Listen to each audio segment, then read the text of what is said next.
देखें 239.55 के स्तर पे ट्रेड करता हुआ शानदार मूव यहाँ पे। ये कॉल कई बार कविता जी की रही है और कोटक सिक्योरिटीज़ के श्रीकांत चौहान आते हैं, वो अगर आप देखें उन्होंने भी कई बार खुल के इस स्टॉक को रिकमेंड किया है इसके अपसाइड पोटेंशियल्स को देखते हुए। चलिए अब विषय बदलते हैं और एक राय लेते हैं बाजार के फंडामेंटल्स पे। आपको इस वक्त पोर्टफोलियो को किस नज़रिए से डिज़ाइन करना चाहिए, प्रेफर अगर आप देखें स्पेस कौन से होने चाहिए। हमारे साथ बिग मार्केट वॉइसेस की कड़ी में आज कमाई का अड्डा में श्री देवेंद्र चौकसी की आज चौकसी सिक्योरिटी से मौजूद हैं। देवेंद्र जी नमस्कार, कार्यक्रम में स्वागत है आपका। और एक बात तो है सर कि अगर आप इस हफ्ते को देखें, ट्रंकेटेड वीक को देखें, जब यूएस मार्केट बहुत बड़ी तरीके से कोलैप्स हुए, लास्ट फ्राइडे से जिस तरीके से अगर आप देखें यूएस मार्केट ने कोलैप्स होना शुरू किया है, उसके अगेंस्ट इंडियन मार्केट्स ने बहुत ही अगर आप देखें अपने आप को हायर लेवल्स पे सस्टेन रखने की टेंडेंसी को रिफ्लेक्ट किया है। लिक्विडिटी काफ़ी चेज कर रही है इंडियन मार्केट्स को। सर अभी आपको लग क्या रहा है, जिस तरीके से यूएस के चार्ट्स डिस्टर्ब हो गए हैं और बड़े रेट हाइस की तरफ अगर वो बढ़ रहे हैं, तो ऐसे में इंडियन मार्केट्स में ये लेवल होल्ड हो पाएंगे या नहीं हो पाएंगे, यहाँ से डाउन साइड खुलेगा, किस बात की पॉसिबिलिटी लग रही है आपको? शुक्रिया, गुड आफ्टरनून। एक तो आई थिंक हम ऐसा देख रहे हैं कि इंडियन मार्केट के अंदर जो रेजिलियंस बना हुआ है, दैट मीन्स के every fall there is a buying coming in from the domestic investor, and I think that is absolutely I think very important to note, क्योंकि जो डोमेस्टिक इन्वेस्टर है इंडिया मार्केट के अंदर, वो एफआई की तरफ से जब भी सेलिंग आता है तभी वो सेलिंग एब्सॉर्ब कर लेता है और I think he gets into the buying. उसका एक one of the bigger reason ऐसा है कि जो बेसिक स्ट्रेंथ ऑफ फंडामेंटल्स है हमारे मार्केट के, वो काफी स्ट्रांग है। क्षेत्र की तरफ से बात करें तो बैंकिंग क्षेत्र के अंदर हम क्रेडिट ग्रोथ देखते जा रहे हैं। द कॉर्पोरेट लेंडिंग की जो ग्रोथ हो रही है, वो पहले इतने सालों में नहीं देखी थी, उतनी ग्रोथ ये समय के अंदर आ रही है। तो ये ऐसा इंडिकेशन देता है कि बैंक के कारोबार बढ़ना, उसका एक मीनिंग ऐसा होता है कि इंडस्ट्री के पास कारोबार बढ़ा है, उन्होंने क्रेडिट एक्सेप्ट करना शुरू किया है, तो एक संकेत देता है कि आगे के समय के लिए हमारे वहाँ ग्रोथ है। दूसरी तरफ करीबन 1,40,000 1,50,000 करोड़ के बीच में जीएसटी का हर महीने कलेक्शन आना, वो भी एक संकेत देता है कि इकोनॉमी एक अच्छी परिस्थिति में है। ऑटोमोबाइल के जो फिगर्स आते हैं उसके अंदर लास्ट मंथ के फिगर देखें तो वो भी एक सजेस्ट करते हैं कि आई थिंक हमारे वहाँ कंजम्पशन थीम बना हुआ है। इंडस्ट्री के जो नतीजे आंकड़े आते हैं उसके अंदर भी ये चीज कंफर्म होती है कि हमारे वहाँ ग्रोथ आ रही है इकोनॉमी के अंदर, कॉर्पोरेट सेक्टर के अंदर। तो ये सब चीज का एक ही विश्लेषण होता है कि ग्रोथ जब इकोनॉमी में आती है तो डोमेस्टिक इन्वेस्टर पैसा डालता है, फॉरेन ट्रेडर पैसा निकाल रहा है, तो ये दोनों के बीच के अंदर आई थिंक मार्केट संभला हुआ है। मैं ऐसा समझता हूँ कि अगर रुपया डॉलर के सामने ज्यादा वीक नहीं होता है तो even global investors will also be bringing money into our market and that can add further rise. So all in all put together, the strong fundamentals of the economy, strong fundamentals of the corporate sector, and increased inflow of money both from the domestic as well as from the global market is basically हमारे market को stabilise करने के लिए वो जवाबदार है, ऐसा मैं मान के चलता हूँ।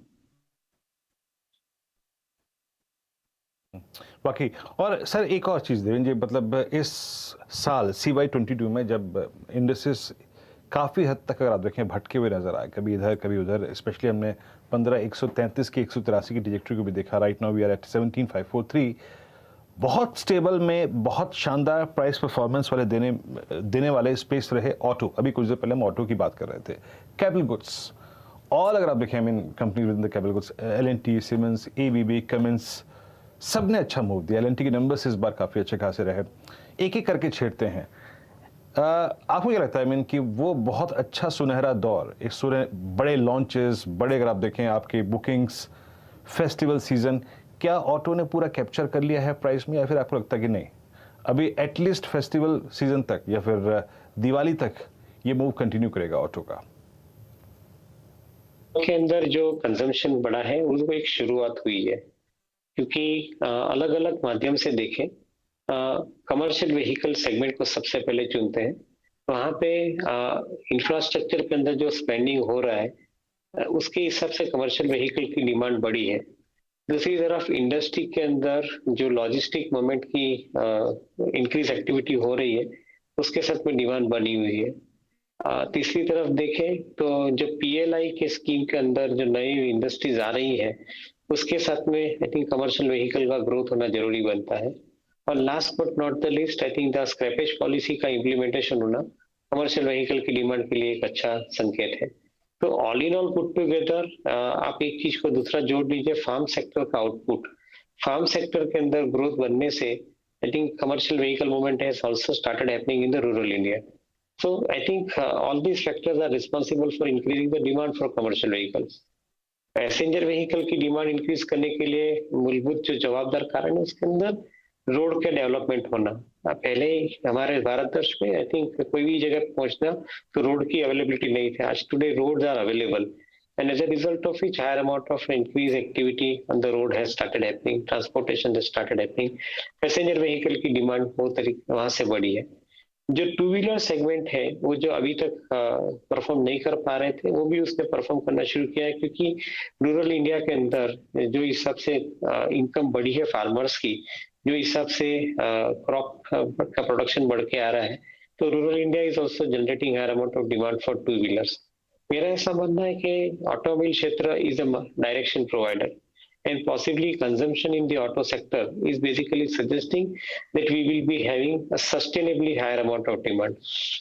तो एक चीज ये कंक्लूड होती है कि जो जो क्षेत्र के अंदर ग्रोथ आना है उसके अंदर एक ऑटो का ग्रोथ है, बैंकिंग एंड फाइनेंशियल का ग्रोथ है, हाउसिंग फाइनेंस का ग्रोथ है, आईटी और आईटी रिलेटेड सर्विसेज का ग्रोथ है, क्योंकि 5G जैसे महत्वपूर्ण निर्णय के साथ में ज्यादातर एप्लीकेशन रोल आउट होगी वो 5G के इंफ्रास्ट्रक्चर के ऊपर होगी। तो आई think that is also suggesting growth and I think the pharma FMCG business also is basically growing largely because of the inherent demand in the system.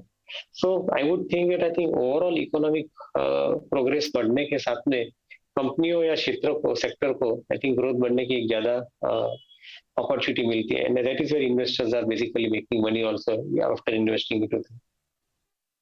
Afternoon एक और sector जिसमें हमने देखा बड़ा पैसा लगा है वो है डिफेंस कंपनियां, और आज का दिन भी खास है क्योंकि आईएनएस विक्रांत को जो कमीशन किया गया है भारतीय नौसेना में वो इनफैक्ट एक दिशा दिखा रहा है कि यहाँ से आगे क्या पोटेंशियल है इन इंडियन कंपनियों का। उस लिहाज से अगर कोई इन्वेस्टमेंट कॉल आपने लेना हो करंट लेवल्स पर, considering the fact that in stocks ने इस पूरे साल काफी डिसेंट नहीं अच्छे रिटर्न्स कमा कर दिए हैं, वैल्यूएशन के वाइज और आगे के ऑर्डर बुक पोटेंशियल ग्रोथ के वाइज के लिहाज से आपकी गट फील क्या कहती है? डिफेंस एक ऐसा क्षेत्र है कि जहाँ पे आई थिंक हमारे वहाँ कारोबार अभी खुला है। ग्लोबल मार्केट के अंदर हम पहली बार एक्सपोर्ट्स करने जा रहे हैं, अभी तक हम इंपोर्ट करते थे। तो to a greater extent I think first opportunity that our companies are having is import substitution opportunity, और दूसरी तरफ अपॉर्चुनिटी बनती है एक्सपोर्ट करने की। फिर दोनों माध्यम के हिसाब से डिफेंस का कारोबार एक सिस्टमेटिकली बड़ा होने जा रहा है। Defence is the third largest import item in our country, and as a result of which I think if the import substitution takes place then Indian companies are going to get benefited out of it, that is understood. तो जो company के अंदर आपको invest करना है उसके अंदर 2 या 3 चीज के ऊपर ध्यान देना पड़ेगा। Defence is a very capital intensive business and I think उसके अंदर जो जो कंपनी के पास अपनी बैलेंस शीट की स्ट्रेंथ है वो डिफेंस के अंदर ज्यादातर रोल प्ले कर पाएंगे। That is the first point. Second thing, defense is not a very precious sector as far as I think earning margins concerned.